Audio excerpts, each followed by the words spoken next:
காத்துக்கொண்டு உன் அருகிலேயே இருந்து கொண்டிருக்கின்றேன். நீ என்னை உதாசீனப்படுத்தி விட்டாய் என்று நான் கூறவில்லை. அவ்வாறு நீ செய்யவும் மாட்டாய். ஆனால் என்னிடம் பேசும்போது நடந்து முடிந்த கஷ்டத்தை பற்றிய புலம்பல் மட்டுமே நீ உன்னிடம் இருக்கின்றது. நான் உங்களிடத்தில் புலம்பக்கூடாதா என்றுதானே உன் மனதில் கேள்வி எழும்புகிறது. நான் உன்னிடம் அப்படி கூறுவேனா? முடிந்ததை புலம்பி நீ என்ன சாதிக்கப் போகிறாய் என்பதை நான் உனக்கு சொல்கிறேன். அதனால் ஒன்றுமே கிடையாதே. முடிந்தது விட்டது. அதை திருப்பி பெற முடியுமா? ஆகாது அல்லவா? அதை நான் உன்னிடத்தில் சொல்ல வருகிறேன். அதை நீ புரிந்து கொள். என் துணை எப்போதுமே உனக்கு இருக்கும். நீ தன்னம்பிக்கையுடன் இருக்க வேண்டிய நாள், எப்போதுமே சந்தோஷமாகவே இருக்க வேண்டிய நாள், ஒவ்வொரு நாளும் அதை நீதான் தயார் செய்து கொள்ள வேண்டும். தொலைந்து போன பொருளை நினைத்து வருந்துவதால் நீ பெற்றது ஒன்றுமில்லையே. நாளை என்ன நடக்குமோ என்ற பயம் உனக்கு வேண்டாம். நான் உனக்கு துணையாக இருக்கின்றேன். எப்பொழுதும் என் நாமத்தை சொல்லும் உனக்கு எந்த பயமும் இனி இருக்காது. உன்னுடைய நல்ல மனதுக்கு ஒரு நல்ல விஷயம் கண்டிப்பாக நடக்கப் போகின்றது. நீ என் மேல் கொண்ட பக்திக்கும் நம்பிக்கைக்கும் பலனாக உன் வாழ்வில் ஒரு நல்ல விஷயம் நடக்கப் போகின்றது. கடந்த 2 மாதமாக பின்தங்கியிருந்த உன் வாழ்க்கை இப்போது முன்னேற்றம் பெறப்போகின்றது. உன்னுடைய காத்திருப்புக்கும் பொறுமைக்கும் நம்பிக்கைக்கும் கைமேல் உனக்கு பலன் கிடைக்கப் போகின்றது. இன்றிலிருந்து சரியாக எண்ணிக்கொள். இன்றிலிருந்து 48வது நாளில் நல்ல மகிழ்ச்சியான நிகழ்வுகள் எல்லாம் உன் வாழ்வில் நடக்கப் போகின்றன. நேர்மறை எண்ணத்தோடு உன் வாழ்வை நீ நடத்த வேண்டிய நேரம் வந்துவிட்டது. நேர்மறை எண்ணத்தோடு வாழ்வை நடக்க வேண்டிய நிகழ்வுகள் எல்லாம் தானாக நடைபெறும். உன்னுடைய தடைகள் எல்லாம் அகன்றுவிடும். உனக்கு புதிய வழிகள் எல்லாம் பிறக்கும். அந்த வழிகளில் முட்கள் இருந்தால் அதை பற்றி எல்லாம் நீ கவலைப்படாதே. அந்த முட்களை களைய நானே உனக்கு முன்பாக சென்று கொண்டிருப்பேன். நீ செல்லும் பாதை தெளிவாகும். பயப்படாமல் செல். வாழ்க்கையை பற்றி பயப்படாதே. உன் வாழ்க்கையில் இப்படியாகி விடுமோ, அது நடந்து விடுமோ, இது இப்படி நடந்து விடுமோ என்ற பயமெல்லாம் இனி உனக்கு தேவையே இல்லை. வாழ்வில் கஷ்டம், தோல்வி, நெருக்கடி, அவமானம், நம்பிக்கை துரோகம் என அனைத்துமே வாழ்வில் இப்படி சந்தித்து கொண்டு இருக்கின்றேனே. என் வழிகளை பார்த்து கொண்டுதானே இருக்கிறார்.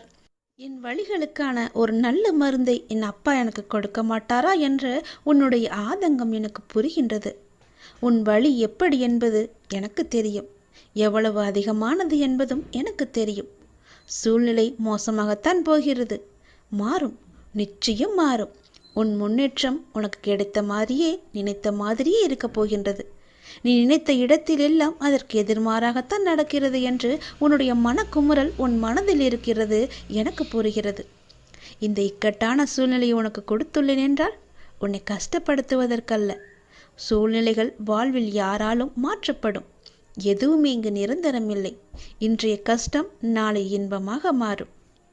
இந்த உலகியல் வாழ்க்கையில் உள்ள அடிப்படையான உண்மையை உனக்கு புரிய வைக்கவே இந்த லீலையை நான் நிகழ்த்தி கொண்டிருக்கின்றேன். இந்த லீலை என்று நீங்கள் சொல்கிறீர்களே, ஆனால் எனக்கு வழி மட்டுமே எனக்கு இருக்கிறது என்பது உன்னுடைய கேள்வி. ஆனால் ஒன்றை நீ கவனித்தாயா? உன்னுள் உனக்கு ஏற்பட்ட மாற்றம் என்ன என்பதை நீ அறிந்தாயா? முதலில் சிறு பிள்ளையாக இருந்தாய். சிறு பிள்ளையாய் கஷ்டம், தோல்வி என்றால் என்ன கூட என்று தெரியாத நிலையில் இருந்தாய். சந்தோஷம்தான் வாழ்க்கையின் முகம் என்று இருந்தாய். ஆனால் பிறகு உன் வாழ்க்கை மெல்ல மெல்ல பக்குவ நிலை வந்தாக வேண்டும் என்ற நிலையில் வாழ்க்கைக்கான அனுபவம் இல்லாமல் நீ இருந்தாய். கஷ்டம் மெல்ல உன் வாழ்க்கைக்குள் வந்தது. முதலில் அதை சமாளிக்க நீ தடுமாறினாய். பிறகு ஒவ்வொரு கஷ்டத்திலும் தோல்வியிலும் நிறைய தவறுகளையும் அனுபவங்களையும் நீ கற்றுக்கொண்டாய். அடுத்தடுத்து கஷ்டம் என அடுத்து வந்தபோது உன் மன வலிமை, நம்பிக்கை, வைராக்கியம், பொறுமை வளர்த்து கொண்டே வந்ததும் வாழ்க்கையில் உண்மை உருவத்தை நீ புரிந்து கொள்ள ஆரம்பித்தாய். பிறகு சூழ்நிலைகளை எல்லாவற்றையுமே நீ சகித்து கொள்ள ஆரம்பித்தாய். சகித்து கொண்டு வாழ்க்கையை ஏற்க பழகினாய். உன் சூழ்நிலை எந்த ஒரு சூழ்நிலை வந்தாலும் மனம் தளராது அதை உனக்கு ஏற்றவாறு நேர்மறையாய் மாற்ற நீ முயற்சிக்க ஆரம்பித்தாய். இப்படி உன்னை சிறு சிறு படிகளாக உன் சின்ன பிள்ளைக்கு நடக்க பழக்க கொடுப்பது போல வாழ்க்கையில் பயணிக்க கற்றுக் கொடுத்து வருகின்றேன் நான். அதை நீ உணர்ந்தாயா? நம்முடைய அப்பா நமக்கு நல்லதுதான் செய்வார், என்ன நடந்தாலும் அவர் நம்முடன் இருப்பார் என மிக பெரிய பொறுப்பை நீ எனக்கு கொடுத்திருக்கின்றாய். அதை நீ மறந்து விட்டாயா? முதல் நாள் என்னை பார்க்க வந்த போதே உன்னுடைய பொறுப்பு எல்லாவற்றையும் தான் நான் உன்னிடமிருந்து வாங்கி கொண்டேனே. அதை நீ மறந்துவிட்டாய் என்று நினைக்கின்றேன். அப்படி இருக்கையில் உன்னை எப்படி தனித்து தவிக்க விடுவேன் நான்? உன் கண்ணிற்கு வெகுமதிகள் எப்படி கொடுக்காமல் இருப்பேன் நான்? இந்த இக்கட்டான சூழ்நிலைகள் எல்லாம் நம்மை பக்குவம் அடைவதற்கும் நம்மிடம் உள்ள எதிர்மறையை மாற்றி அமைப்பதற்கும் தான் என்பதை நீ புரிந்து கொண்டாய் அல்லவா? உன் வாழ்வில் இனிமேல் அழகான மலர்களும் வண்ணங்களும் தோன்றப் போகின்றது. உன் பெற்றோர் என்னுடைய பொறுப்பு. அவர்களது பிரச்சனை விரைவாகவே சரி செய்ய அதற்கான வழிகளை நான் அமைத்து கொடுக்கின்றேன். அவர்கள் என் ஆசீர்வாதங்களுடன் நிம்மதியாக வாழ்வார்கள். நீ என் உயிர் பிள்ளை, நான் உன்னுடைய அப்பா. உலகமே என் பிள்ளையான நீதான் என்று நான் இருக்கின்றேன். உன்னுடன் நான் எப்போதும் இருப்பேன், எல்லா சூழ்நிலைகளிலும் இருப்பேன்.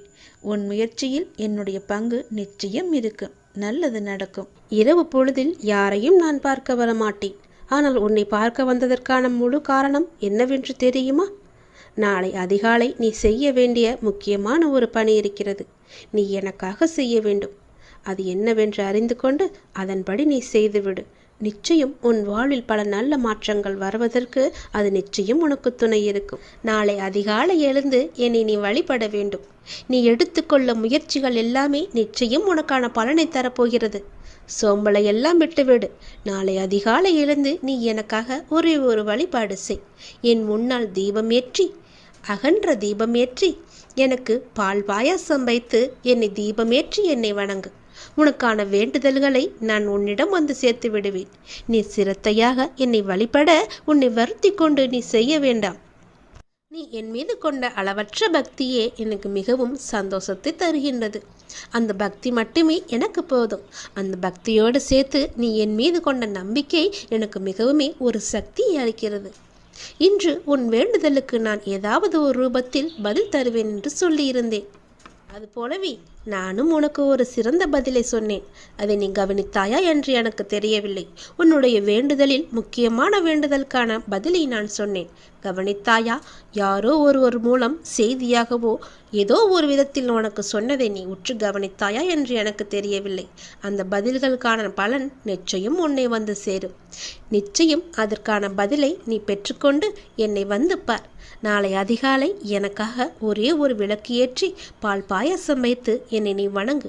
நல்ல எண்ணமாக, எழுத்தாக, நல்ல வார்த்தையாக, நல்ல ஒளியாக, நல்ல வடிவமாக உன் முன் நான் வருவேன். நீ மகிழ்வுடன் தீபம் ஏற்று. உன் மனக்கவலைகள் அனைத்துமே நான் போக்கி காமிக்கின்றேன். அந்த ஒளி வெள்ளத்தில் உன்னுடைய கவலைகள் எல்லாம் கரைவதை நிச்சயம் நீ காண்பாய். உன்னுடைய வாழ்க்கையில் நல்லது கண்டிப்பாக நடக்கும். எனக்காக இதை நீ செய்வாய் என்ற நம்பிக்கை எனக்கு இருக்கிறது. எத்தனையோ இடையூறுகளை எல்லாம் தாண்டி நீ என்னை பிரார்த்தித்து கொண்டிருக்கின்றாய் அல்லவா? உன் வாழ்வில் பல சோகங்கள் உன்னை சூழ்ந்து இருந்தாலும் என்னை பிரார்த்திப்பதில் நீ மகிழ்ந்திருக்கின்றாய். நீ என்னை பிரார்த்திப்பதில் எத்தனை மகிழ்ந்திருக்கின்றாயோ அதைவிட அதிக மகிழ்ச்சியை நான் உனக்கு தருவேன். கவலைப்படாதே. யாருடைய மனதை சரி செய்தால் உன் வாழ்க்கை சீராகுமோ அதை சரி செய்து உன் வாழ்வில் மீண்டும் மகிழ்ச்சி மலரச் செய்வேன். நீ அமைதியாக இரு. உனக்காக அனைத்தையும் நான் செய்து முடித்து தருகிறேன். உன் வாழ்க்கை மீண்டும் மலரப் போகிறது. சந்தோஷ மலையில் நனையப் போகிறது. உற்சாகமாக உன் வாழ்க்கையை நீ வாழப் போகின்றாய். எது எடுத்தாலும் பொன்னாக மாறப்போகிறது. எப்பொழுதுமே உனக்கு சந்தோஷம் மட்டுமே நிலைத்து நிற்கப் போகின்றது. இந்த ஒரு தீபத்தின் மூலம் உன்னுடைய வாழ்க்கையில் பல தீபங்களை நான் ஏற்றப் போகின்றேன். மறந்து விடாதே. நாளை அதிகாலை எனக்காக இந்த ஒரே ஒரு தீபத்தை ஏற்றி பால் பாயசம் வைத்து எனக்கு நெய்வேத்தியம் செய். உன்னுடைய வாழ்க்கை மிக சிறந்த நன்னாளாக மாற நான் உனக்கு ஆசி வழங்குகிறேன். நீ அகண்ட தீபம் ஏற்றியதும் நல்லது நடக்க நான் அதற்கான பிள்ளையார் சுழியை போட்டு விடுகிறேன். நம்பிக்கையோடு செய். நீ எதை கேட்டு என்னிடம் நீ இந்த பிரார்த்தனை செய்கிறாயோ அது வெகு விரைவாகவே உன்னை வந்து சேரும். இது என் மீது சத்தியம். இந்த முருகனின் வாக்கு நிச்சயம் உனக்கு பழிக்கும். நான் உனக்கு ஒரு பரீட்சை வைக்கப் போகின்றேன். அந்த பரீட்சையில் நீ தேர்ச்சி பெற்றுதான் ஆக வேண்டும். தேர்ச்சி பெற்றால்தான் நான் கொடுப்பதை உன்னால் முழுமையாக அனுபவிக்க முடியும். இந்த முருகனின் வாக்கு நிச்சயம் உனக்கு பழிக்கும். தேர்ச்சி பெறுவாயா? வாழ்வில் உனக்கு என்ன இல்லை? எல்லாம் இருக்கின்றதே. சந்தோஷம் என்று நினைத்துக்கொள். எல்லாம் சந்தோஷமான சூழலாய் உன்னை வந்து சேரும். நிம்மதியாய் இருக்க வேண்டும். நினைத்தால் எதையும் எந்த சூழ்நிலையும் உன்னை விடவும் நீ உன் உயிராய் தவம் இருக்கும் உன் அப்பாவை விட பெரிது எதுவும் இல்லை. நமக்கு வரும் கஷ்டங்களை நம்மால் தாங்க முடியும் என்ற மென்மையாய் உன்னிடம் சொல்லிக்கொள். உனக்கு பரீட்சை வைக்கிறேன் என்று நீ நினைப்பது சரிதான். எதற்கு அந்த பரீட்சை என்று நீ என்னிடம் கேட்கலாம். உன்னை ஒரு இடத்தில் இன்னொரு இடத்திற்கு உயர்த்த பல விஷயங்களை நீ கற்று தேர்ந்தவை. அதை நீ உன் புதிய நிகழ்வுகள் எப்படி அதை செயல்படுத்தப் போகிறாய் என்பதை நான் கண்கூடாக பார்க்க வேண்டும். அதற்கு நீ தயாராகிவிட்டாயா என்று பார்ப்பதற்காகத்தான் இப்பொழுது உனக்கு அந்த பரீட்சையை வைக்கப் போகிறேன். அதற்காக எவ்வளவு காலம் என்று நீ நினைப்பது சரிதான். ஆனால் முழுமையான முறையில் ஒன்றை தயாரித்தால்தான் அது நல்ல முறையில் இருக்கக்கூடும். அது நீண்ட காலத்திற்கு உன் கூடவே வரும். அது நல்ல முறையில் இருக்க வேண்டுமென்றால் நான் உனக்கு இந்த வைக்கும் பரீட்சையில் நீ தேர்ச்சி பெற்றுதான் ஆக வேண்டும். நான் இப்படி செய்வதற்கு காரணம் உன்னை நீ இன்னும் சிறிது மாற்றிக்கொள்ள வேண்டும் என்பதற்காக. எனக்கு புரிகிறது, நீ உனக்குள்ளே சண்டை அடித்து கொண்டிருக்கின்றாய். எது சரி எது தவறு என்று. தவறு என்றால் அதை மாற்ற நீ உன்னிடத்திலேயே யுத்தம் புரிந்து கொண்டிருக்கின்றாய். இந்த நிலையற்ற சூழலெல்லாம் நிறைவான நிலையுள்ள வாழ்க்கையை உனக்கு கொடுக்கத்தான் நான் இந்த குழப்பமான மனநிலையை உனக்கு கொடுத்து கொண்டிருக்கின்றேன். இந்த குழப்பத்தை கண்டு நீ பயந்து விடாதே.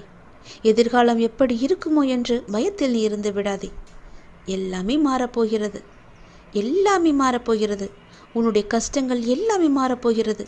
உன்னுடைய துன்பமான வாழ்க்கை எல்லாமே மாறப்போகிறது. உன் குழப்பமான மனநிலை எல்லாம் மாறப்போகிறது. விரைவாகவே மாறும். உனக்கான அழகிய வாழ்க்கை உன்னை தேடி வந்து கொண்டிருக்கின்றது. என் கரம் கொண்டு அதை நான் உனக்கு கொடுக்கப் போகிறேன். அதில் எல்லா செல்வ வளங்களும் நிறைந்திருக்கும்படி நான் உனக்கு தரப்போகிறேன். நல்ல பெயரும் நல்ல குணமும் பெற்ற என் குழந்தை மென்மேலும் வளர்ந்து சிறப்புடன் வாழப்போகிறது. நிம்மதியான மகிழ்ச்சியான வாழ்க்கை அங்கு இருக்கப் போகிறது. நிலைத்து நிற்கும் உன் செல்வ வளங்களை எல்லாம் பெற்று சீரும் சிறப்புமாக நீ வாழப்போகின்றாய். நான் உனக்கு கொடுக்கும் இந்த அழகிய வாழ்க்கை நான் ஆசீர்வதித்து கொடுத்தது.